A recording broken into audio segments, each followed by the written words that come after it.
Bonjour chers internautes, que nous soyons riches ou pauvres, souverains ou sujets, l'amour est un bien inestimable que nous tenons à préserver aussi bien tout au long de notre vie sur cette terre qu'au-delà de la mort. L'amour dont nous parlons est l'attirance sentimentale et sexuelle entre deux individus. Si nous interrogeons tous les amoureux sur les moyens pour préserver cet amour éternellement, ces personnes diront il faut la confiance entre les partenaires, il faut la fidélité entre les partenaires.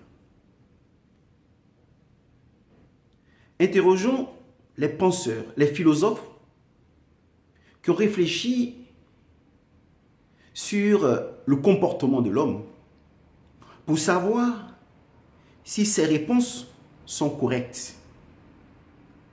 Est-ce que la confiance, la fidélité suffisent à préserver cet amour tout au long de notre vie sur cette terre? Eh bien, Rimbaud met déjà du doute dans nos pensées quand il dit « je est un autre ». Ça veut dire quoi? Ça veut dire que moi-même, je ne me connais pas. Je suis un étranger pour moi-même. Parce que les pensées que j'ai aujourd'hui ne sont pas mes pensées demain. Le comportement que j'adopte aujourd'hui ne sera pas le comportement que j'adopterai demain. Cela signifie que nous sommes des personnes qui changent. Et donc, il est difficile d'avoir confiance en nous-mêmes et d'avoir confiance en l'autre. Mais les amoureux sont obstinés. Et ces amoureux diront à Rimbaud, mais je l'aime.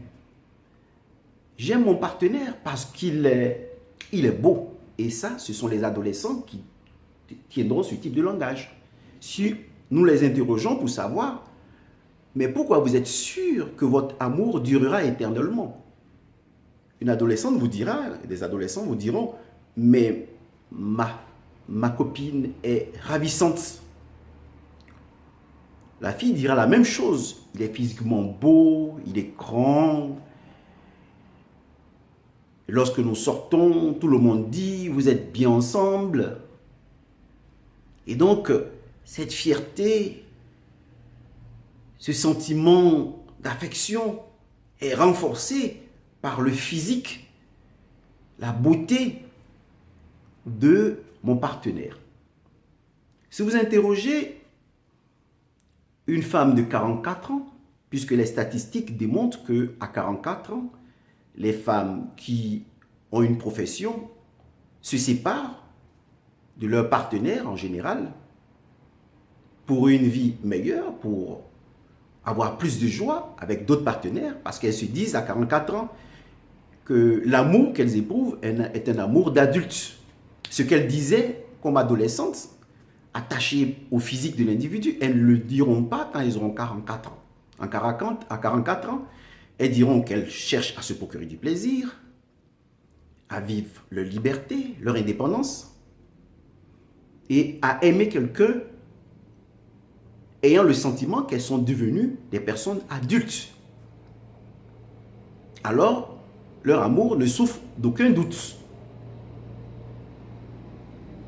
Plaisir, et elles auront la capacité de connaître cet individu en le pratiquant. Ce qu'elles éprouvaient quand elles étaient adolescentes, elles ne l'éprouvent plus à cet âge. Elles sont plus conscientes de ce qu'elles font. Et à ces personnes, c'est le philosophe Pascal qui répond et qui dit ceci: la personne ne se réduit pas à l'apparence physique. Si vous dites vous aimez une personne parce que la personne est belle, et parlant aux adolescentes, Pascal dira aux adolescents, ce n'est pas l'amour. Si votre partenaire vous dit qu'il vous aime parce que vous êtes belle, ou votre fiancé vous dit qu'elle vous aime parce que vous êtes beau, ce n'est pas de l'amour. Parce que la personne ne se réduit pas à l'apparence physique. Dans 50 ans, dans 40 ans, et nous le voyons déjà à 44 ans, les divorces, nous voyons déjà que après 20 ans, 30 ans, vous n'éprouvez plus la même joie face au physique de votre partenaire. Donc, Pascal nous dit, aimer quelqu'un à partir de son apparence physique est erroné. Cet amour ne peut pas vous permettre, ce sentiment que vous éprouvez ne pourra pas vous permettre de préserver votre amour tout au long de votre vie. Il dit aussi aux personnes adultes, aux femmes qui ont 44 ans, aux hommes qui divorcent à 42 ans, que le plaisir que vous recherchez ne peut pas vous permettre de préserver l'amour que vous venez de rencontrer. Parce que lorsque vous rejoindrez la paix des sens, le plaisir ne sera plus pareil. Et donc, vous ne reconnaîtrez plus l'individu que vous avez devant vous. Et vos sentiments ne seront plus les mêmes. Donc, c'est Pascal qui nous le dit. Mais que vous direz-vous? Vous direz, mais même si le plaisir n'existe plus, même si l'apparence physique de mon partenaire n'est plus le même, je vais apprendre à le connaître. Le côtoyant, le pratiquant, je vais pouvoir préserver mon autre amour. D'autres philosophes alors apparaissent et vous disent, mais que pensez-vous? La vie est une comédie humaine. La vie est une comédie. Et c'est Balzac qui le dit. Sartre enfonce le clou quand il vous dit, mais la vie est seulement un jeu de rôle. Nous, chacun prend son rôle plus ou moins au sérieux et le joue plus ou moins bien. Donc, quand vous avez un partenaire, il ne fait que jouer un rôle. Il n'est pas sincère avec vous-même. Il n'est pas sincère avec lui-même. Il ne fait que jouer un rôle. Et voilà que vous dites, mais en fait, pourquoi? Mais Gaston Berger vient encore renforcer ce que disent Sartre et Balzac en vous disant que vous avez au fond de vous-même un jardin secret. Et vous ne permettez pas à votre partenaire d'accéder à ce jardin secret. Chacun de nous a un jardin secret. Notre prison intérieure à laquelle personne ne peut accéder. Cette prison, nous sommes enfermés dans cette prison. Nous avons un partenaire. Mais nous n'ouvrons pas vraiment à ce partenaire. Et il dit, les philosophes disent, la distance entre, par exemple, deux objets est relative. Mais la distance entre deux jardins, deux intériorités, c'est-à-dire la conscience que nous avons de nous-mêmes, l'identité que nous avons au-dedans de nous-mêmes, notre identité, deux identités, la distance entre deux identités est infinie. Le jardin, notre jardin intérieur, et le jardin de l'autre, même s'il est notre partenaire, il y a une distance infinie. Ce qui nous empêche de nous connaître vraiment, ce qui nous empêche de communiquer sincèrement.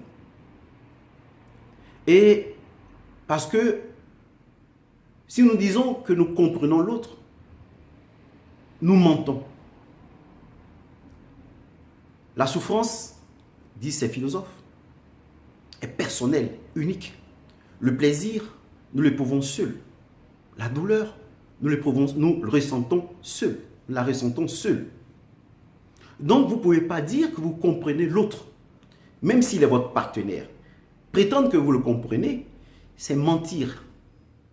Affirmer plutôt que vous le comprenez, c'est mentir. Vous ne pouvez pas comprendre le sentiment de votre partenaire.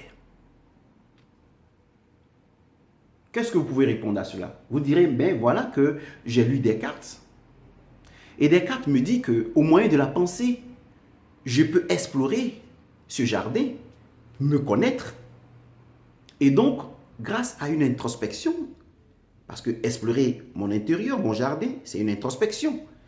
Et je peux savoir ce qui est mauvais, ce qui est bon.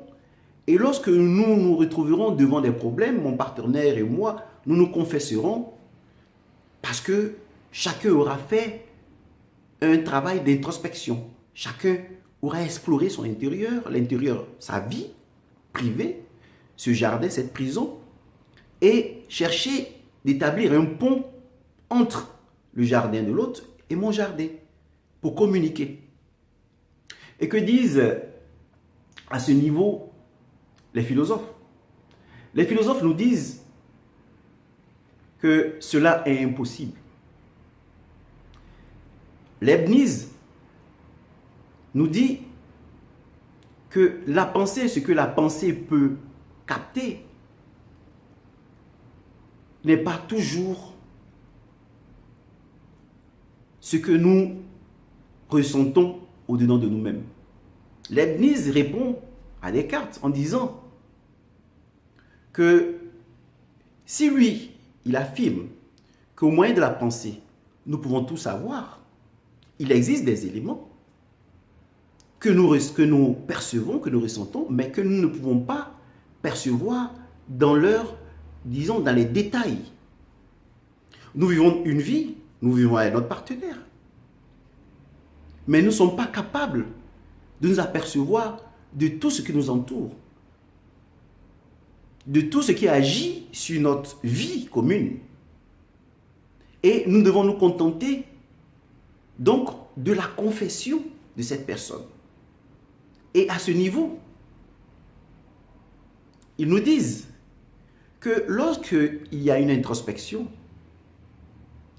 l'homme se réfugie dans des désirs qu'il refoule. Il ne dira pas sincèrement ce qu'il ressent au-dedans de lui-même. Il va même modifier sa confession pour arriver à la paix, pour que vous vous compreniez. Il va cacher la vérité. Et donc l'introspection ne te permet pas d'établir vraiment un pont entre ton partenaire et toi. Parce que tu te mens toi-même. Si tu te mens toi-même, tu ne peux pas établir, tu ne t'ouvriras pas pour te faire connaître à ton partenaire. Donc, ta conscience de soi ne permettra pas de te connaître vraiment. Et puisque tu refoules des désirs, il y a des choses que tu ne diras pas à ton partenaire, il y a des fantasmes que tu cacheras à ton partenaire. Et en cachant ces fantasmes deviennent l'inconscient qui est à côté et en toi et qui peut influencer ta vie, influencer la confiance qui doit s'établir en vous, la fidélité que vous devez vous vouer l'un à l'autre. En refoulant tes désirs, en ne disant pas, en ne confessant pas ces désirs vraiment à ton partenaire, tu ne peux pas préserver cet amour éternellement.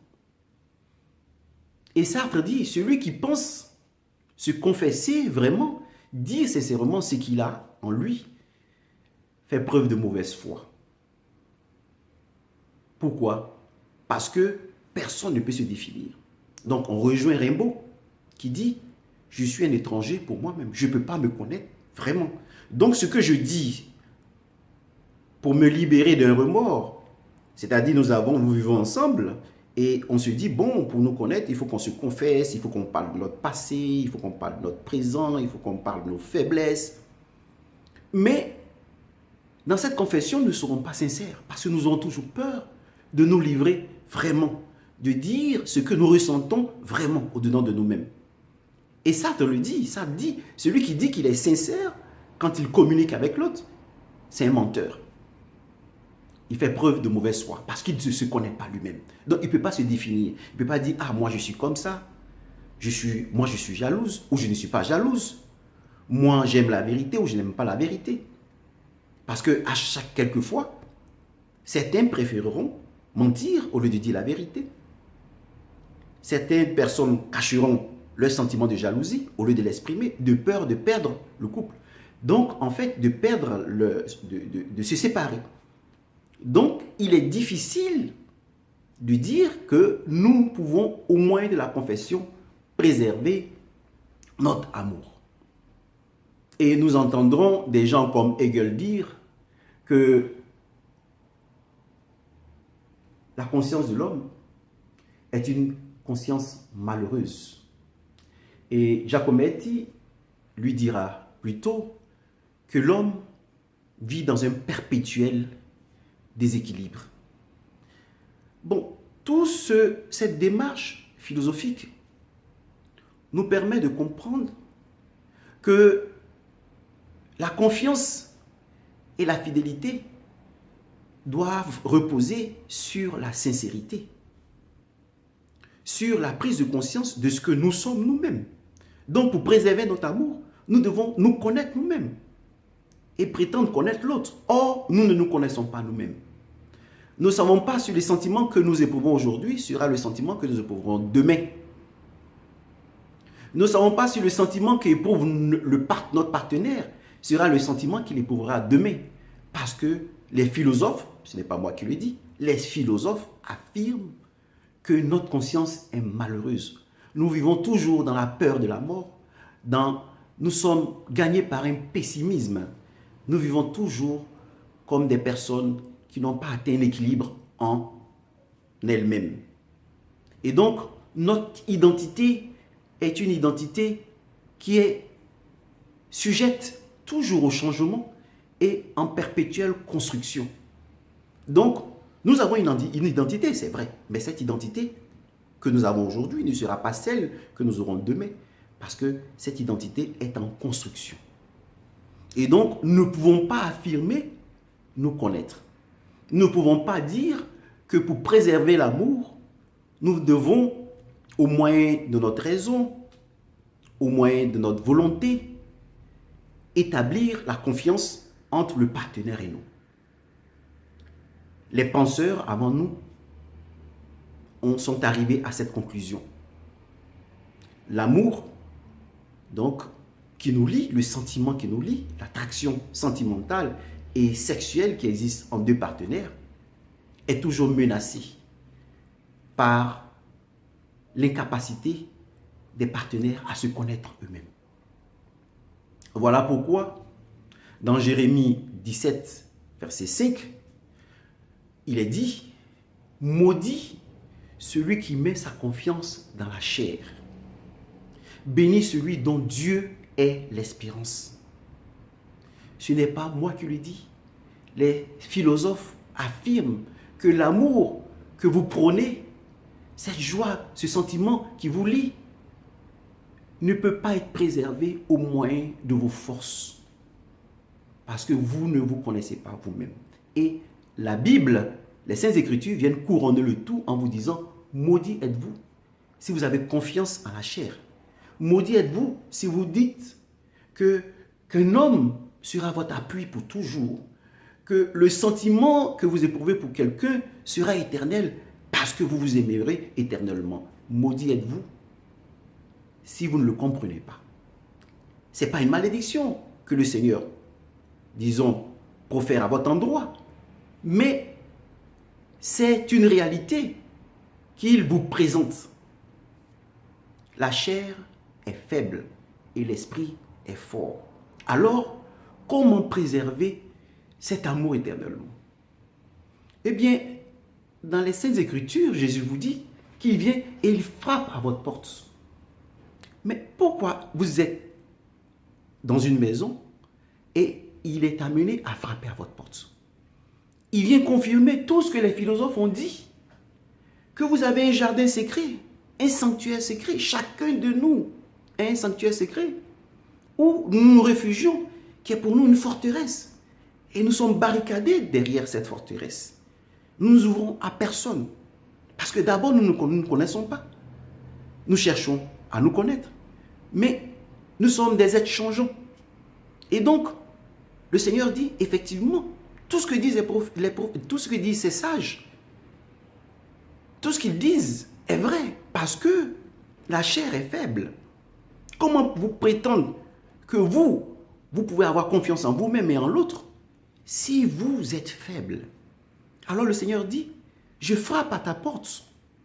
Si tu ouvres, je rentre. S'ouvrir au Seigneur.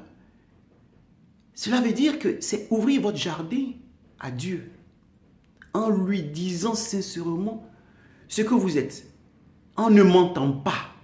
Parce que même durant les confessions, face à un prêtre, nous mentons. Pourquoi? Parce que nous avons peur d'être trahis par le prêtre. Nous avons peur que ce prêtre se retrouve à dire une homélie.